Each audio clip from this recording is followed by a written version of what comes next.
Oh, combien de disciples qui ont reçu le Saint-Esprit sont restés psychiques, bien qu'à un moindre degré. Il y a dans leur expérience religieuse un mélange de spirituel et de sensuel, de psychique, qui les a conduits à vouloir toujours sentir de façon consciente, émotionnellement, la présence de Dieu, aussi bien que le Saint-Esprit habite en eux. Ils sont souvent retombés dans le domaine de l'âme parce qu'ils ne comprennent pas la vie de l'esprit. Ils ne marchent pas selon les règles la vie auxquelles nous conduit l'esprit. Ils ne comprennent pas comment l'esprit humain est uni à l'esprit de Dieu. Le domaine de l'âme n'est pas seulement celui de l'intelligence et des émotions, c'est aussi le siège de la personnalité avec ses affections, ses possibilités de joie ou de tristesse, d'exaltation ou de dépression.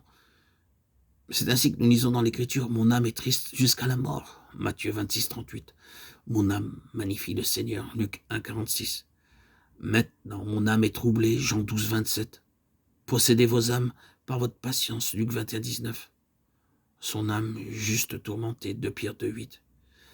Ils séduisent les âmes mal affermies, 2 Pierre 2, 14.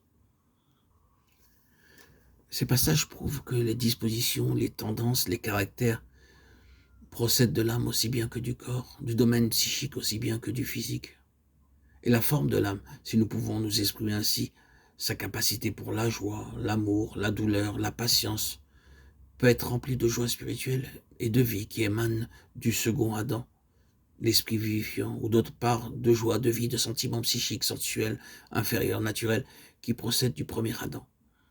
Si ces sentiments, ces émotions inférieures pénètrent de quelque manière et pour une proportion, si infime soit-elle, dans l'âme du racheté et l'influence, l'homme est resté psychique, en une certaine mesure, même s'il a reçu le Saint-Esprit.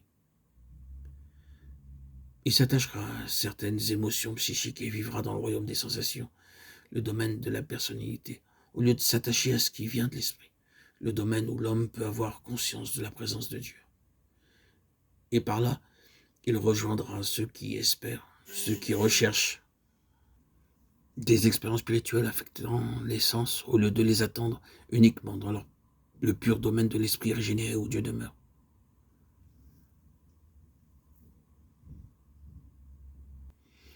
Si vous avez un zèle amer et un esprit de contention en vos cœurs, ne vous glorifiez point, ne mentez point contre la vérité, car ce n'est point là la sagesse qui vient d'en haut. Mais elle est terrestre, sensuelle et diabolique.